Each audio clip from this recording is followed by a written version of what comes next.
En los archivos secretos de la diplomacia europea, enterrados bajo siglos de incienso y retórica piadosa, existe una narrativa que contradice todo lo que nos enseñaron en la escuela. La historia oficial nos dice que España y el Vaticano eran los dos pilares de la cristiandad, unidos por una fe inquebrantable contra el Islam y la herejía.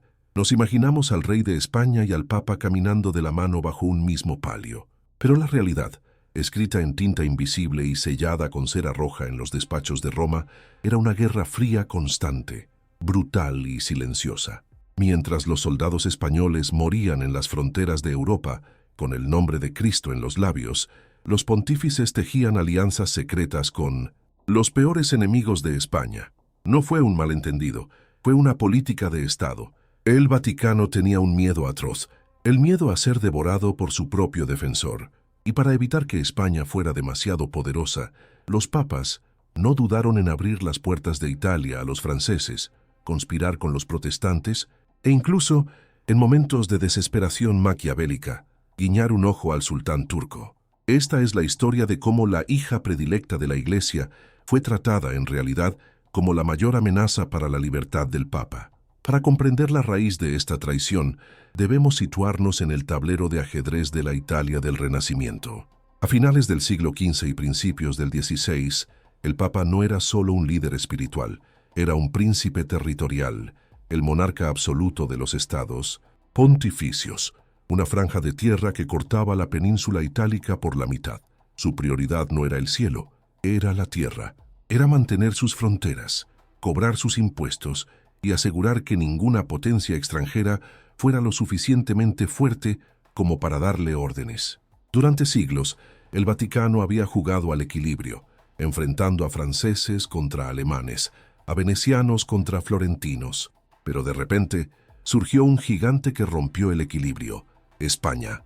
Con la unión de las coronas de Castilla y Aragón y la conquista de Nápoles por el gran capitán Gonzalo de Fernández de Córdoba, España puso un pie pesado en el sur de Italia. Y con la elección de Carlos I de España como emperador del Sacro Imperio, Carlos V, España puso el otro pie en el norte, reclamando el milanesado. El Vaticano miró el mapa y sintió un escalofrío de terror. Estaban rodeados. Al norte, el acero de los tercios imperiales. Al sur, la flota aragonesa de Nápoles. Si España cerraba la tenaza, el Papa dejaría de ser un soberano independiente para convertirse en el capellán privado del rey de España. Para la curia romana, acostumbrada a la intriga y al poder, esto era un destino peor que la muerte. El primer acto de esta obra de traición comenzó bajo la máscara de la amistad. Alejandro VI, el Papa Borgia, era español, y bajo su mandato España prosperó. Pero los Borgia pasaron, y con ellos la lealtad de sangre. Su sucesor, Julio II, el Papa guerrero, odiaba a los bárbaros extranjeros, fueran franceses o españoles, pero usó a España para expulsar a 1907. Francia, sin embargo, fue con la llegada de la familia Médici al papado cuando la conspiración se volvió sistémica. León X y, sobre todo, Clemente VII decidieron que España debía ser frenada a cualquier precio. Clemente VII, Giulio de Médici, es el protagonista de nuestra primera gran traición. Era un hombre inteligente pero vacilante, un político que creía ser más astuto de lo que era. Veía con horror cómo el joven emperador Carlos V acumulaba poder. En 1525 ocurrió lo impensable. Los tercios españoles aplastaron al ejército francés en la batalla de Pavía y capturaron al rey de Francia, Francisco. Y fue una victoria total. España era la dueña de Europa. Un papa espiritual habría celebrado la paz entre príncipes cristianos. Un papa político como Clemente VII entró en pánico. Pensó: si Francia cae, estoy solo frente a Carlos. Así que, mientras Carlos V celebraba la victoria y trataba al rey francés cautivo con caballerosidad, esperando firmar una paz duradera, en Roma se redactaban cartas secretas en la oscuridad de la noche. Clemente VII comenzó a tejer la Liga de Cognac. El nombre suena inofensivo, como una alianza comercial, pero era una declaración de guerra encubierta. El Papa unió a Francia, el enemigo eterno de España, a Venecia, a Florencia y a Milán, en una coalición militar cuyo único objetivo era expulsar a los tinonecentos españoles de Italia. La monstruosidad de esta alianza radica en el contexto. Francisco I de Francia, para luchar contra España, no dudaba en buscar el apoyo del Imperio Otomano, de los turcos que amenazaban las costas cristianas. El Papa lo sabía, y aún así bendijo la alianza. Clemente VII prefirió aliarse con el rey que pactaba con los infieles, antes que aceptar la hegemonía del rey católico. Fue una decisión de realpolitik pura. Mejor el turco en el Mediterráneo que el español en el Vaticano. El servicio de espionaje español, que en aquella época era el mejor del mundo, interceptó rumores, pero Carlos V, un hombre profundamente religioso y con una visión casi medieval del honor, se negaba a creer que el Santo Padre pudiera traicionarlo de esa manera. Carlos escribía cartas a Roma llenas de dolor y reverencia, pidiendo al Papa que no se uniera a los enemigos de la paz. Clemente VII respondía con evasivas, con sonrisas de mármol, mientras sus legados enviaban oro a los mercenarios suizos para que atacaran a las tropas españolas en Lombardía. La situación explotó en 1526. Francisco I, liberado por Carlos V, tras firmar un tratado de paz, rompió su palabra nada más cruzar la frontera, con la absolución previa del Papa, que le dijo que jurar ante un español no contaba. La guerra se reanudó, pero esta vez, el soldado español en el frente no luchaba solo contra franceses, luchaba contra una coalición santificada por Roma. Imaginen la moral de los tercios viejos, hombres duros, que llevaban meses sin cobrar, comiendo pan duro y bebiendo agua sucia, con rosarios al cuello y escapularios de la Virgen. Se les decía que luchaban por la cristiandad, y de repente descubren que los cañones que los matan han sido pagados con el dinero de San Pedro. La confusión dio paso a la furia, una furia bíblica. El ejército imperial en el norte de Italia estaba al mando del condestable de Borbón, un francés renegado leal a Carlos V, y de generales españoles, como Antonio de Leiva, estaban aislados sin dinero y rodeados de enemigos. El Papa, confiado en que su liga destruiría a los españoles por hambre y desgaste, cortó las líneas de suministro. Fue un error de cálculo fatal. Clemente VII olvidó una regla básica de la guerra. Nunca arrincones a un lobo hambriento si no estás seguro de poder matarlo. Los soldados españoles, junto con los lansquenetes alemanes, mercenarios luteranos que odiaban al Papa por razones teológicas, decidieron que si el Papa no les pagaba y encima los atacaba, ellos irían a cobrar su deuda directamente a la fuente. El ejército se amotinó, pero fue un motín dirigido.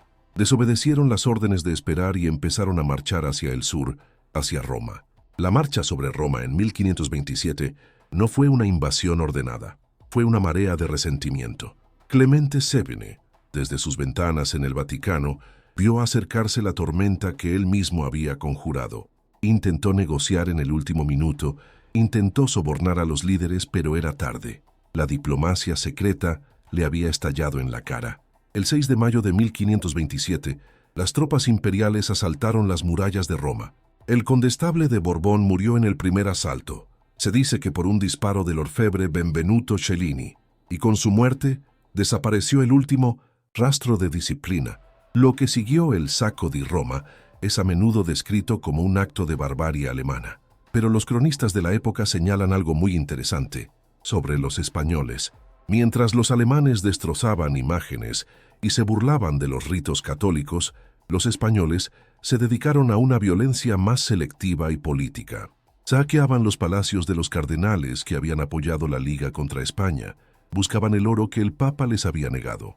Clemente VII tuvo que huir corriendo por el Paseto di Borgo, el corredor elevado que conecta el Vaticano con el castillo de Sant'Angelo, con los faldones de su sotana recogidos, mientras los arcabuceros españoles le disparaban desde abajo, gritándole insultos que cuestionaban no su fe, sino su lealtad política.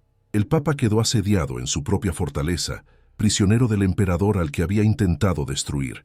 Desde el castillo de Sant'Angelo, Clemente VII vio arder Roma. Vio cómo su juego de alianzas secretas terminaba con la humillación total de la Santa Sede. Tuvo que rendirse incondicionalmente. Tuvo que pagar un rescate enorme, entregar ciudades y rehenes. Pero lo más importante es que tuvo que aceptar la realidad geopolítica. España era la dueña de Italia, y el Papa no podía conspirar contra ella sin sufrir las consecuencias. Sin embargo, y aquí está la clave de nuestra historia, España no aprovechó esta victoria para destruir al papado. Carlos V, presionado por sus consejeros erasmistas para que reformara la Iglesia a la fuerza o incluso depusiera al Papa, decidió perdonarlo. ¿Por qué? Porque Carlos V seguía siendo un idealista medieval, creía en la estructura de la cristiandad. Necesitaba al Papa para luchar contra Lutero en Alemania y contra los turcos en Hungría. Así que España limpió el desastre, restauró al Papa en su trono y firmó la paz. Fue un error. El perdón de España fue interpretado en Roma no como generosidad, sino como debilidad. Clemente VII besó la mano de Carlos V en la coronación de Bolonia en 1530. Sí, pero en su corazón el odio se había calcificado. El Vaticano aprendió una lección peligrosa. España es un gigante fuerte, pero moralmente atado. Podemos traicionarlos, podemos conspirar, y al final ellos vendrán a pedirnos perdón porque nos necesitan para salvar sus almas. Esta dinámica tóxica marcó el resto del siglo. Los sucesores de Clemente VII refinaron la técnica. En lugar de la guerra abierta, pasaron al sabotaje diplomático. Pablo III, otro papa astuto, Farnesio, mantuvo una neutralidad que siempre beneficiaba a Francia.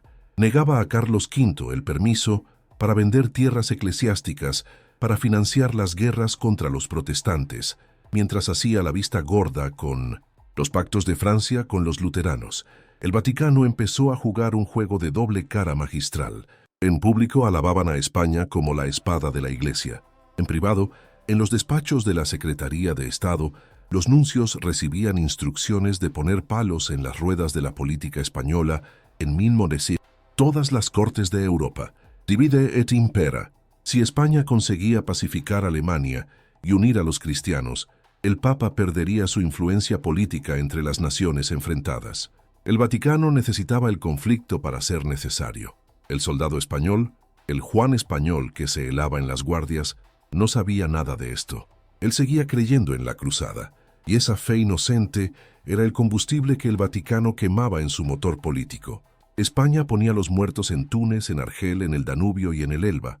Roma ponía las bendiciones y cobraba los impuestos espirituales. Pero si el comportamiento de los papas del Renacimiento fue cínico, lo que estaba por venir con la Contrarreforma y la figura de Felipe II alcanzaría niveles de esquizofrenia política. Porque llegaría al trono de San Pedro un hombre, Paulo IV, cuyo odio hacia España era tan visceral, tan irracional, que estaba dispuesto a ver arder la Iglesia con tal de que los españoles se quemaran en ella.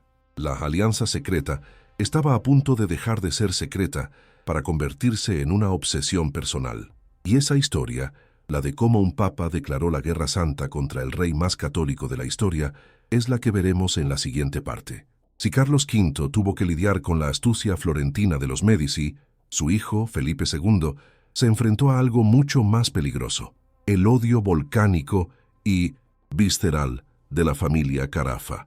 En 1556, mientras España se consolidaba como la primera potencia global, en Roma ascendía al trono de San Pedro un anciano de 80 años llamado Gian Pietro Carafa, que tomó el nombre de Paulo IV. Para la historia de la Iglesia, fue un reformador severo y el padre de la Inquisición romana. Pero para la historia de España, Paulo IV fue el enemigo más implacable que jamás se sentó en el Vaticano. Este papa no actuaba por cálculo político frío, como sus predecesores, actuaba por una fobia nacionalista patológica. Siendo napolitano de nacimiento, había visto cómo su tierra natal pasaba a ser una provincia del Imperio Español, y esa herida nunca sanó. Para él, los españoles no eran los defensores de la fe, eran esa vil semilla de judíos y moros, una raza de bárbaros ocupantes que había esclavizado a Italia. Y su misión sagrada, su obsesión senil, era expulsarlos, aunque para ello tuviera que incendiar Europa entera. La alianza secreta bajo Paulo IV dejó de ser un susurro diplomático para convertirse en una conspiración abierta y temeraria. Apenas fue elegido, el Papa comenzó a purgar la curia de cualquier cardenal pro-español. Encarceló a los aliados de Felipe II en el castillo de Sant'Angelo y confiscó sus bienes. Pero eso era solo el comienzo. Paulo IV envió a su sobrino, el cardenal Carlo Carafa, un hombre que de santo tenía poco y de condottiero mercenario tenía mucho, a París. Su misión era seducir al rey de Francia, Enrique II, para que rompiera la tregua de Baucel que acababa de firmar con España. El Papa, el vicario de Cristo, estaba instigando a la guerra entre príncipes católicos. El argumento del Vaticano a los franceses fue simple: atacad Nápoles por el norte. Nosotros os abriremos las puertas desde el sur y juntos echaremos a los españoles al mar. Para garantizar la alianza, el Papa prometió al rey francés el reino de Nápoles, una tierra que legalmente pertenecía a la corona española. Era un acto de traición feudal y espiritual. El Papa estaba vendiendo la propiedad de su defensor más leal a su enemigo más acérrimo. Felipe II, el rey prudente, recibió los informes de sus espías en Roma con incredulidad. Felipe era un hombre profundamente religioso, atormentado por la duda moral. No quería creer que el Papa estuviera armando ejércitos contra él. Intentó la diplomacia, envió cartas sumisas, pero Paulo IV respondió con insultos públicos. Llamó a Felipe II hijo de iniquidad y amenazó con excomulgarlo a él y a su padre, el ya retirado Carlos V. La situación llegó al límite cuando el Papa arrestó al embajador español en Roma, Garcilaso de la Vega, padre del famoso poeta, y amenazó con torturarlo. España no tuvo más remedio que responder, pero fue una respuesta extraña a la guerra más renuente de la historia.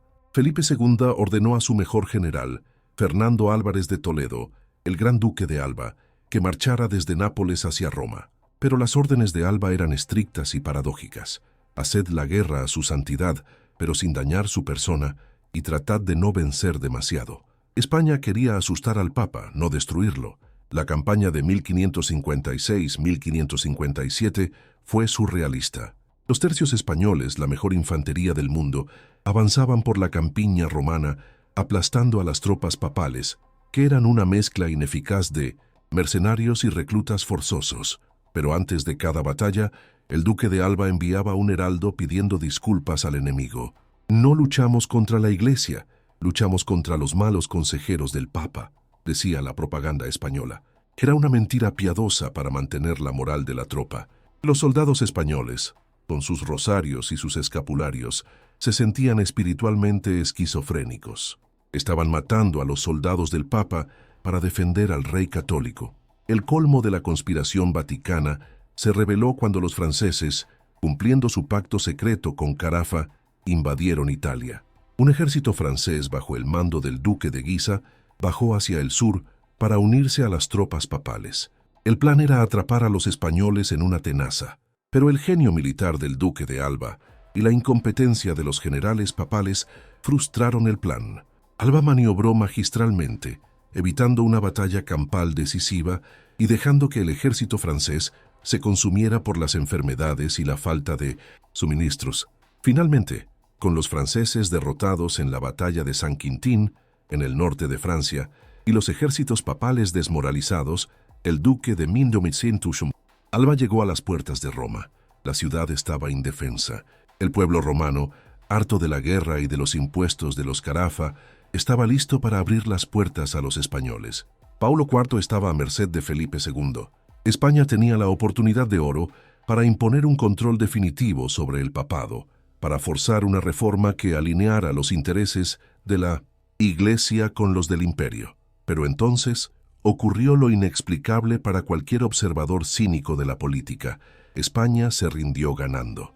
Felipe II, temeroso de la condenación eterna y de la opinión pública europea, ordenó a Alba que no tomara Roma. Se firmó la paz de Cabe en 1557. Las condiciones fueron humillantes. Para el vencedor, España devolvió todas las ciudades que había conquistado a los estados pontificios. El duque de Alba, el general invicto que había hecho temblar a Europa, tuvo que entrar en Roma vestido de luto, arrodillarse ante el Papa Paulo IV, el Tinsis, hombre que había querido destruir a España, y besarle el pie en señal de sumisión y perdón. El Vaticano tomó nota. Aprendieron una lección fundamental sobre la psicología española. Su lealtad católica es su talón de Aquiles. Podían conspirar contra España, aliarse con sus enemigos y atacarla, y al final España siempre perdonaría porque necesitaba la legitimidad moral de Roma. La alianza secreta con los enemigos del imperio no tenía coste real para el Papa. Era una apuesta segura. Tras la muerte de Paulo IV, cuyo cadáver fue arrastrado por las calles de Roma por la propia multitud romana, furiosa por sus excesos, la relación entró en una fase de guerra fría diplomática. Los siguientes papas, Pío IV, Pío V y Gregorio XIII, eran menos hostiles abiertamente, pero la dinámica de fondo no cambió. El Vaticano seguía utilizando a España como su brazo armado y su cajero automático, mientras socavaba sus intereses estratégicos. El mejor ejemplo de esta doble cara se dio en las relaciones con Inglaterra. Isabel I de Inglaterra se había convertido en la campeona del protestantismo. Perseguía a los católicos y apoyaba a los rebeldes holandeses contra España. El Papa Pío V, en un gesto de radicalismo teológico, excomulgó a Isabel I en 1570 con la bula Regnans in Excelsis. Esto parecía un apoyo a España, ¿verdad? Al declarar a Isabel hereje y liberar a sus súbditos de la obediencia, el Papa legitimaba cualquier intento de destronarla. Pero en la práctica, la bula fue un regalo envenenado. La excomunión obligó a Isabel a ver a todos los católicos ingleses como traidores potenciales, endureciendo la represión. Y, lo más importante, puso toda la presión sobre Felipe II. El Papa le decía al mundo: es deber del rey de España ejecutar esta sentencia. El Vaticano declaraba la guerra, pero esperaba que España pusiera los muertos y el dinero.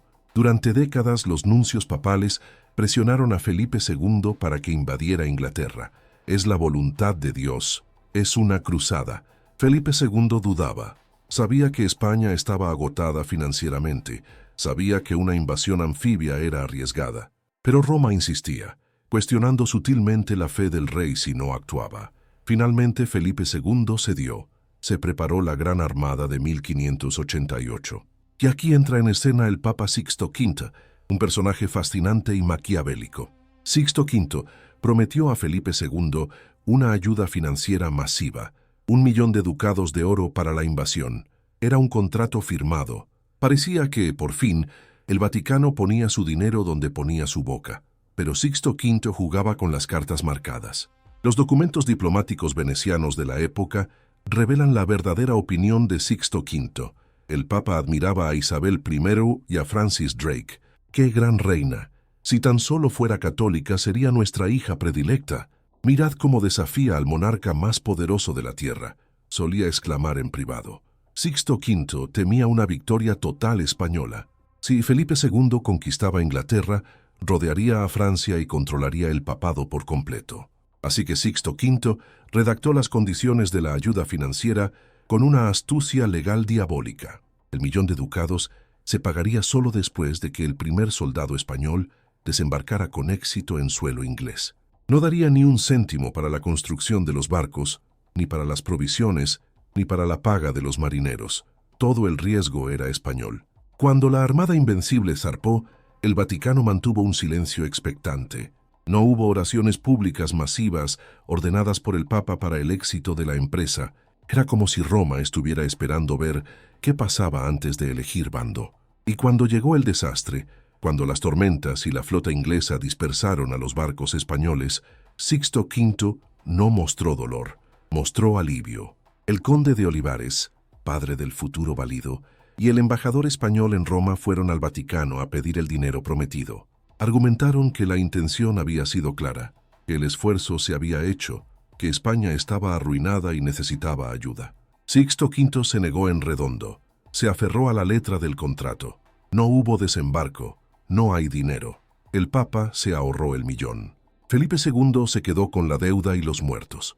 Más aún, la alianza secreta se manifestó en la negativa constante del Vaticano a conceder a los reyes españoles el control total sobre la Iglesia en 1900 y sus propios territorios, mientras que a la corona francesa se le permitían libertades mucho mayores. En los Países Bajos, donde los soldados españoles morían por miles para frenar el calvinismo, el Papa a menudo ponía trabas a los nombramientos de obispos propuestos por Madrid, temiendo que la Inquisición española se hiciera demasiado fuerte. Prefería una iglesia débil y dependiente de Roma en una zona de guerra que una iglesia fuerte y leal a España. Esta actitud de sabotaje pasivo minó la capacidad de España para ganar la guerra de Flandes. El dinero que debería haber ido a pagar a los soldados se desviaba a Roma en forma de impuestos eclesiásticos, espolios y vacantes. Cada vez que un obispo español moría, el Papa se quedaba con las rentas de la diócesis hasta que se nombraba al siguiente. Felipe II calculaba que millones de ducados salían de España hacia Italia cada año, desangrando la economía nacional para financiar el lujo de la corte papal, mientras el Papa se negaba a contribuir a la defensa de la fe. Al final del siglo XVI, la situación era trágica. España era la única superpotencia católica, pero estaba sola. Su aliado natural, el Papa, actuaba como un parásito geopolítico que se alimentaba de la fuerza de su huésped mientras intentaba mantenerlo enfermo para que no se volviera peligroso. La muerte de Felipe II en 1598 cerró una era de lealtad ciega. Sus sucesores heredarían un imperio en bancarrota y una relación con Roma basada en la desconfianza mutua. Pero si el siglo XVI fue el de la traición diplomática y las guerras absurdas en Italia, el siglo XVII traería algo mucho más oscuro. Con la llegada de la Guerra de los 30 años, el Vaticano cruzaría una línea roja moral, la financiación indirecta de los ejércitos protestantes. Bajo el pontificado de Urbano VIII, la alianza secreta dejaría de ser una metáfora para convertirse en una realidad financiera. Roma ayudaría a pagar las balas suecas que mataban a los soldados católicos españoles y alemanes. Y esa historia, la de cómo el Papa prefirió la victoria de los herejes antes que la victoria de los Habsburgo, es la que exploraremos en la siguiente parte de este expediente negro.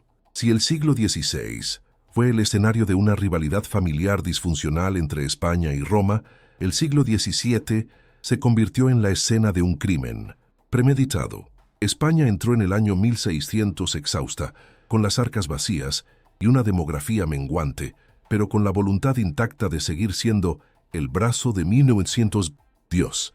Sin embargo, en Europa se estaba gestando la tormenta perfecta, la Guerra de los 30 años, 1618-1648. Nos han vendido este conflicto como la última gran guerra de religión, un choque titánico entre la Reforma protestante y la Contrarreforma católica. Y sobre el papel así era. Los soldados de los tercios españoles marchaban hacia Alemania para salvar a sus primos austriacos y restaurar la fe en el corazón del continente. La lógica dictaba que el Papa debería haber vaciado sus tesoros y enviado a cada hombre disponible para apoyar a España y Austria en esta cruzada definitiva. Pero lo que ocurrió en los pasillos del Vaticano fue exactamente lo contrario. En 1623, Maffeo Barberini fue elegido Papa, tomando el nombre de Urbano VIII. Este hombre no era un pastor de almas, era la encarnación del príncipe maquiavélico barroco, vanidoso, poeta mediocre, nepotista descarado y estratega frío. Urbano VIII miró el mapa de Europa y vio una pesadilla recurrente. Si los Habsburgo, España y Austria ganaban la guerra en Alemania y aplastaban a 1900, los protestantes, el emperador sería el dueño absoluto de la cristiandad. El Papa quedaría reducido a un obispo decorativo, un capellán de la corte de Madrid o Viena. Para evitar este destino, Urbano VIII tomó una decisión que haría temblar los cimientos morales de la Iglesia. Decidió que la supervivencia política del papado requería la derrota militar del catolicismo. La alianza secreta dejó de ser una metáfora, se convirtió en una política de Estado. El primer acto de sabotaje tuvo lugar en los Alpes, en un lugar llamado la Valtellina. Este valle era la arteria yugular del Imperio Español. Era el único corredor terrestre seguro que conectaba el milanesado español con el norte de Europa. Por ahí subían los tercios, el oro y la pólvora hacia Flandes y Alemania. Si se cortaba la Valtellina, el ejército español en el norte moriría de asfixia logística. Los habitantes católicos del valle se rebelaron contra sus señores protestantes suizos y pidieron protección a España. Los tercios ocuparon el valle, asegurando el paso y protegiendo a los fieles. Debería haber sido una victoria celebrada en Roma. ¿Qué hizo Urbano VIII? Se unió diplomáticamente a Francia, que en ese momento estaba dirigida por el cardenal Richelieu, para exigir la retirada de España. El Papa envió tropas pontificias para garantizar la neutralidad del valle, pero en la práctica actuaron como un tapón para bloquear el paso de los refuerzos españoles. El mensaje era devastador. El Papa prefería ver un valle estratégico en manos de una coalición franco-protestante antes que bajo control español. Pero el sabotaje logístico fue solo el preludio. La verdadera abominación llegó con la entrada de Suecia en la guerra. El rey Gustavo Adolfo, el León del Norte, desembarcó en Alemania con un ejército luterano moderno, disciplinado y fanático. Su objetivo era destruir el poder católico y desmembrar el Sacro Imperio. Quemaron iglesias, saquearon monasterios, asesinaron a sacerdotes y violaron monjas desde el Báltico hasta Baviera. Eran el azote de Dios. ¿Y quién financiaba a esta máquina de guerra anticatólica? Francia, la Francia del cardenal Richelieu. Aquí entra la dimensión más oscura de la conspiración vaticana. Richelieu, un príncipe de la Iglesia, estaba enviando millones de libras en oro a un rey hereje para matar soldados católicos. Y Urbano VIII lo sabía. No solo lo sabía, lo permitía y, según algunos historiadores y documentos de la época, lo facilitaba indirectamente. El Papa se negó rotundamente a condenar la alianza franco-sueca. Se negó a excomulgar a Luis XIII o a Richelieu por colaborar con los enemigos de la fe. Mantuvo una neutralidad cínica, que en la práctica era una luz verde para que Francia continuara su guerra por procuración contra España. La tensión en Roma se volvió irrespirable. La comunidad española en la Ciudad Eterna veía cómo el Papa recibía con honores a los embajadores franceses mientras llegaban noticias de las masacres de católicos en Alemania a manos de los suecos pagados por París. El embajador de España, el cardenal Gaspar de Borja y Velasco, decidió que el silencio ya no era una opción. El 8 de marzo de 1632 se produjo una de las escenas más dramáticas en la historia del Vaticano. Se convocó un consistorio, reunión de cardenales con el Papa. El cardenal Borja se puso de pie rompiendo el protocolo y lanzó una acusación directa a la cara de Urbano Opueno. Con la voz temblando de ira contenida, Borja gritó: «Su santidad, mientras el rey de España, mi señor, vacía sus arcas y derrama la sangre de sus súbditos por la defensa de la Santa Fe, vuestra santidad se mantiene en silencio y permite que los enemigos de la Iglesia avancen. No es el rey católico quien abandona a la Iglesia, es vuestra santidad quien abandona la causa de Dios por intereses temporales». El escándalo fue mayúsculo. Urbano VIII, rojo de furia, se levantó del trono. Los cardenales del partido francés intentaron callar a Borja. Hubo empujones. El Papa estuvo a punto de ordenar a su guardia suiza que arrestara o matara al embajador español allí mismo. La sesión terminó en caos, pero la verdad había sido dicha en voz alta. El Papa era un traidor a su propia causa. Urbano VIII nunca perdonó a Borja ni a España por esa humillación pública. Lejos de rectificar, el Papa intensificó su hostilidad. Mientras España se desangraba, Urbano VIII gastaba fortunas incalculables en fortificar Roma, pero no construyó murallas en el norte para protegerse de los luteranos. Fortificó el castillo de Sant'Angelo y construyó nuevas defensas en el sur, apuntando hacia el reino de Nápoles español. Para fabricar sus cañones, ordenó arrancar el bronce antiguo del techo del Panteón de Agripa, dando origen al famoso dicho romano «Quod non fecerunt barbari, fecerunt barberini». Lo que no hicieron los bárbaros, lo hicieron los barberini. Esos cañones papales, fabricados con el patrimonio de la antigüedad, estaban destinados a disparar contra los españoles si estos intentaban presionar demasiado. La financiación indirecta es otro capítulo sórdido. Los grandes bancos romanos y genoveses que gestionaban las finanzas vaticanas y los impuestos eclesiásticos estaban interconectados con el sistema financiero que sostenía a Francia. Al negar a España el acceso a ciertos fondos de la Iglesia, como la bula de cruzada en momentos clave o los expolios de obispos muertos, y al mantener el flujo de crédito abierto hacia Francia, el Vaticano participaba en la asfixia económica de Madrid. El dinero que los fieles daban a la Iglesia no se usaba para defender Viena o Bruselas, se usaba para mantener el lujo de la corte papal y para subsidiar a través de complejos mecanismos diplomáticos la política exterior francesa. El colapso de España llegó en 1640.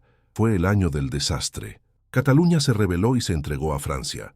Portugal proclamó su independencia, rompiendo la unidad ibérica y coronando al duque de Braganza como Juan IV. El imperio se estaba desintegrando desde dentro. En este momento de debilidad extrema, España acudió a Roma con una petición desesperada: legitimidad. Juan IV de Portugal era, a ojos de la ley divina y humana de la época, un rebelde y un usurpador. Había roto su juramento de fidelidad. España pidió al Papa que no lo reconociera, que no enviara nuncios a Lisboa y que dejara vacantes los obispados portugueses para presionar al clero local. Era la única carta que le quedaba a Madrid, el aislamiento espiritual del rebelde.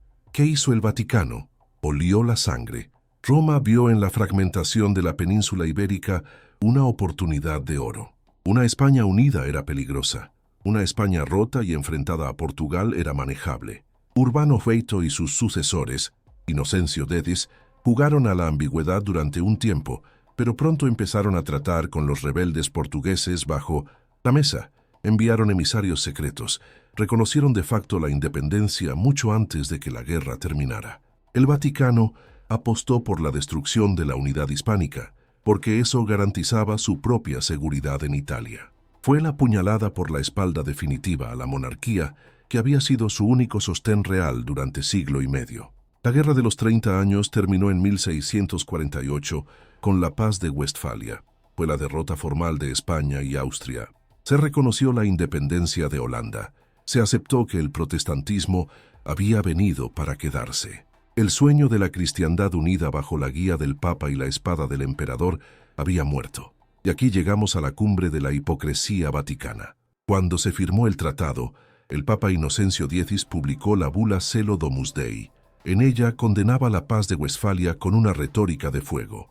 Declaraba los tratados nulos, vacíos, inválidos, inicuos, injustos, condenables, réprobos, frívolos y sin fuerza ni efecto por toda la eternidad. El Papa gritaba al cielo porque los príncipes católicos habían hecho concesiones a los herejes, pero era puro teatro. Era una farsa para salvar la cara ante la historia.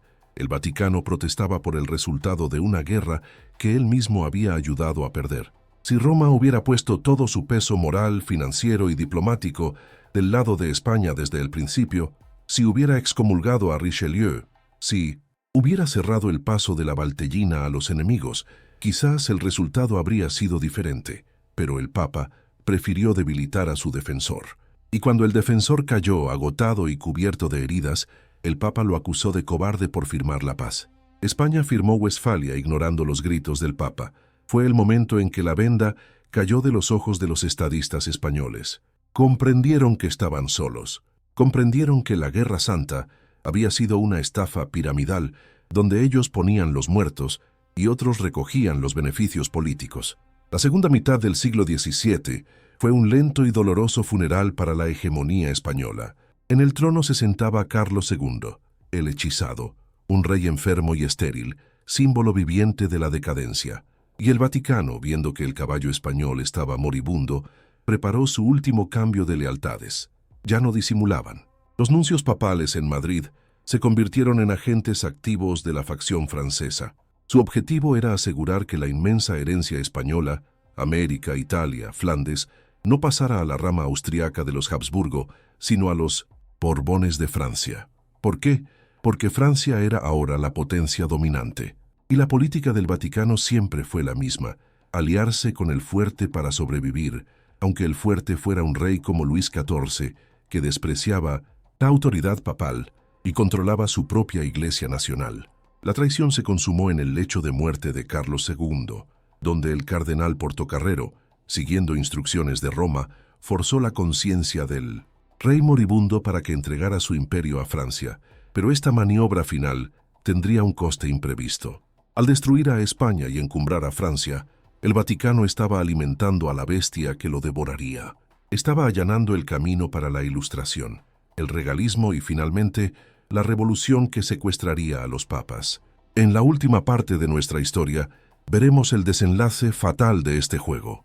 La expulsión de los jesuitas, la guardia pretoriana del Papa, sacrificada por el propio Papa, y la justicia poética que llegó de la mano de Napoleón Bonaparte, cuando los soldados franceses entraron en él. Vaticano no para besar el anillo del pescador, sino para arrancárselo del dedo. El año 1700 marcó el final de una era y el triunfo definitivo de la diplomacia vaticana sobre la lealtad española. En el lúgubre Alcázar de Madrid, el último rey de la Casa de Austria, Carlos II el Hechizado, yacía en su lecho de muerte. Era un hombre físicamente deshecho, estéril y atormentado, la viva imagen de un imperio que había dado demasiado de sí mismo. La cuestión de su sucesión era el problema más explosivo del mundo. Había dos opciones sobre la mesa: entregar la corona a un primo austriaco, el archiduque Carlos, manteniendo la alianza tradicional Habsburgo-Iglesia, o entregarla a un nieto de Luis XIV de Francia, Felipe de Anjou, rompiendo con 2 siglos de historia. La lógica religiosa y moral gritaba Austria. Los Habsburgo habían sido los campeones de la contrarreforma. Francia, en cambio, era una potencia peligrosa, cínica, aliada de turcos y protestantes cuando le convenía. Pero en Roma, el Papa Inocencio XII y sus asesores miraron el mapa con ojos de geógrafos, no de sacerdotes. Su análisis fue frío. Si gana el austriaco, se reconstruye el imperio de Carlos V. Tendremos a los alemanes en el norte, Milán, y a los españoles en el sur, Nápoles. Estaremos cercados otra vez. El viejo terror al abrazo español resurgió. Para evitarlo, el Vaticano puso en marcha su maquinaria de influencia. El cardenal Portocarrero, arzobispo de Toledo y hombre fuerte en Madrid, actuó como el agente de Roma y de Versalles. En la habitación del rey moribundo, entre reliquias de santos y olor a medicina podrida, Portocarrero presionó la conciencia de Carlos II. Le dijo que la única forma de mantener la unidad del catolicismo y evitar la guerra era entregar España a Francia. Le dijo que era voluntad de Dios. Carlos II, llorando, firmó el testamento que suicidaba a su dinastía. Dios es quien da los reinos. Yo ya no soy nada, susurró. Con esa firma, España pasó de ser la cabeza de un imperio universal a ser un satélite de Francia. El Vaticano había conseguido su objetivo: destruir el bloque Habsburgo. Lo que siguió fue la Guerra de Sucesión Española, 1701-1714, un conflicto mundial que arrasó la península. Y la actuación del Papa Clemente XI durante esta guerra fue la prueba final de que para Roma, España no era más que una moneda de cambio. Al principio el Papa reconoció a Felipe V, el francés, porque Luis XIV tenía el ejército más fuerte en Italia. Pero en 1708, cuando las tropas austriacas invadieron los estados pontificios y apuntaron sus cañones hacia el Vaticano, el Papa cambió de bando en 1900. Cuestión de horas. Reconoció al archiduque Carlos como rey de España. Imaginen la indignación en Madrid. Los españoles se estaban matando entre ellos en una guerra civil feroz, Castilla con Felipe, Aragón con Carlos, y el Padre Común bendecía alternativamente a uno u otro según quien le amenazara más ese día. Felipe V, el nuevo rey Borbón, aunque era un católico devoto, entendió el mensaje. Roma no tiene amigos, tiene intereses. En un gesto de furia soberana, expulsó al nuncio papal de Madrid y cerró el Tribunal de la Nunciatura en 1709. Fue la ruptura diplomática más grave en siglos. España había dejado de ser la hija sumisa. Con la llegada de los Borbones y el siglo XVIII, el siglo de las luces, la relación cambió. Los nuevos reyes querían controlar a la Iglesia, no servirla. Querían someter al clero a la autoridad civil, regalismo. Pero en medio de este nuevo orden, quedaba un último obstáculo, una fuerza que todavía era leal incondicionalmente al Papa y que unía a España con su misión histórica, la Compañía de Jesús, los jesuitas. Los jesuitas eran la vanguardia intelectual de la Iglesia. Eran españoles de origen, San Ignacio, pero romanos de obediencia. Su cuarto voto era obedecer al Papa. Tenían el monopolio de la educación de las élites y controlaban las misiones en América. Eran la guardia pretoriana del Vaticano. Pero las cortes ilustradas de Europa, París, Lisboa, Nápoles y Madrid, los veían como un Estado dentro del Estado, una amenaza para el poder absoluto de los reyes. Decidieron eliminarlos, y aquí es donde el Vaticano cometió el acto de traición más vergonzoso y autodestructivo de su historia. En 1767, el rey Carlos III de España firmó el decreto de expulsión. Fue una operación secreta y nocturna. En una sola noche, miles de sacerdotes jesuitas fueron arrestados en sus conventos en España y América, sacados de sus camas, despojados de todo y embarcados en buques de guerra como criminales. El rey los deportaba a los estados pontificios. Ahí tiene a sus soldados, santidad, fue el mensaje implícito. La decencia humana dictaba que el Papa Clemente XIII recibiría a sus hijos más fieles, a esos mártires de la obediencia papal con los brazos abiertos. Pero cuando los barcos españoles, cargados de ancianos, enfermos y moribundos, llegaron al puerto de Civitavecchia, se encontraron con que los cañones de la fortaleza papal les apuntaban. El Vaticano se negó a dejarlos desembarcar. El Papa alegó que no tenía dinero para alimentar a tantos exiliados, pero la verdad era el miedo.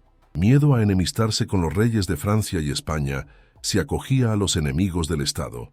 Fue una crueldad indescriptible. Los barcos españoles tuvieron que vagar por el Mediterráneo como buques fantasma, rechazados en todos los puertos, mientras los jesuitas morían de calor y escorbuto en las bodegas. La Iglesia había cerrado la puerta en las narices a sus mejores defensores para salvar su diplomacia. Finalmente, tras semanas de horror, se les permitió bajar en Córcega y luego en Italia, donde vivieron en la miseria. Pero los reyes querían más. Querían la cabeza de la orden. Presionaron al cónclave para elegir a un papa débil que hiciera el trabajo sucio, y eligieron a Clemente XIV. En 1773, este papa firmó el breve Dominus ac Redemptor, suprimiendo oficialmente la Compañía de Jesús. El Vaticano disolvió su propio ejército intelectual. Se desarmó a sí mismo para complacer a los políticos. Fue un suicidio a largo plazo. Al destruir a los jesuitas, la Iglesia perdió su capacidad de combatir las nuevas ideas revolucionarias que estaban naciendo en las logias y los salones de París. El Vaticano pensó que sacrificando a los jesuitas compraba la paz con las monarquías. Se equivocaba.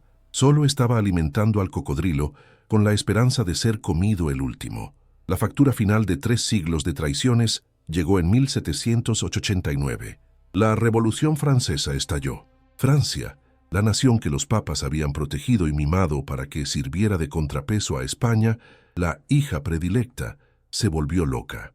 Robespierre y los revolucionarios no querían concordatos, querían la guillotina para los curas y el culto a la razón.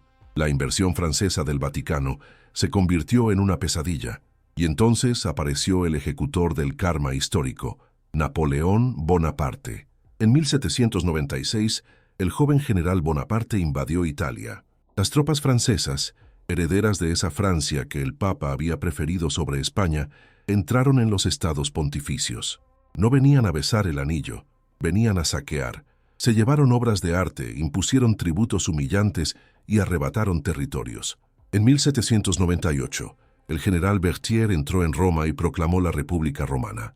El Papa Pío VI, el sucesor de aquellos pontífices que habían conspirado contra la hegemonía española, fue arrestado en su propio palacio.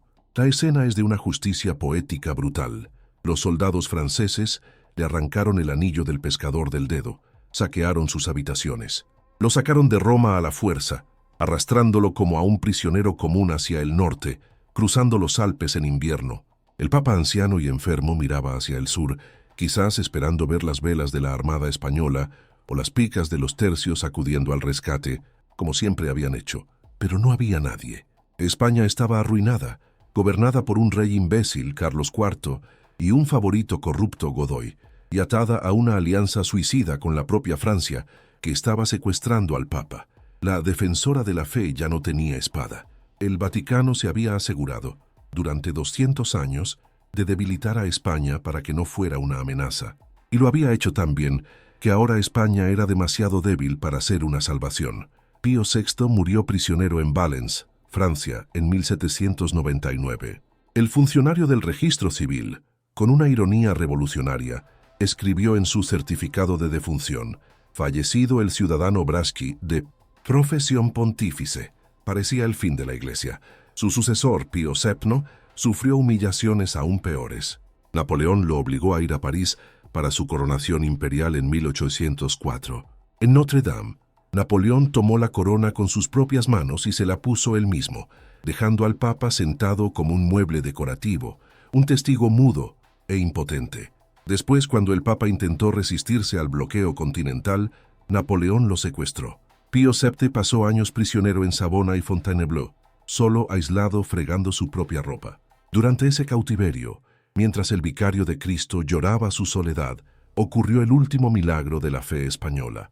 En 1808, Napoleón cometió el error de invadir España, y el pueblo español, No los reyes que habían abdicado cobardemente, sino los campesinos, los curas de pueblo, los pobres, se levantó en armas. La guerra de la independencia. Se lanzaron contra el mejor ejército del mundo con navajas y piedras, gritando por Dios, por la patria y el rey.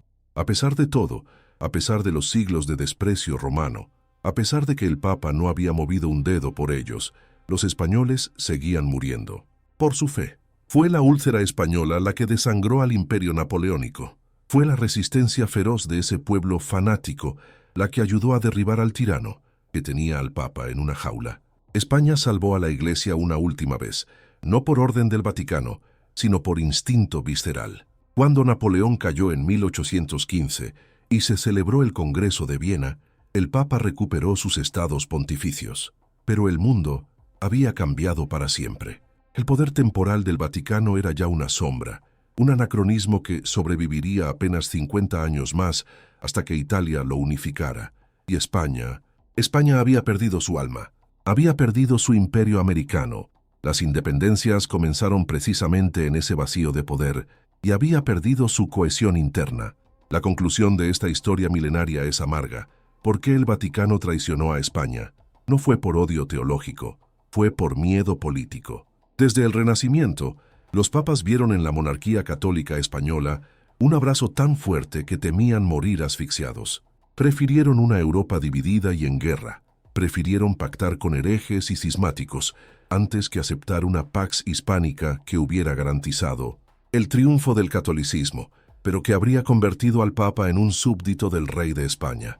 El Vaticano jugó al juego de tronos y ganó durante un tiempo, manteniendo su independencia a costa de la sangre española. Pero al destruir a su único defensor real, se condenó a sí mismo a la irrelevancia. España fue la amante fiel que lo dio todo: el dinero de sus hijos, la sangre de sus maridos, el oro de sus entrañas. Y Roma fue el esposo cínico que usó ese capital para sus propias aventuras y que al final se quedó solo y viejo en un palacio vacío. Hoy la historia ha pasado página, pero las cicatrices quedan. El anticlericalismo feroz que recorrió España en los siglos XIX y XX, la quema de iglesias, el odio a la sotana, no nació de la nada. Nació de la memoria genética de un pueblo que se sintió estafado, un pueblo que descubrió de la manera más dolorosa posible que mientras ellos miraban al cielo, sus pastores estaban demasiado ocupados repartiéndose la tierra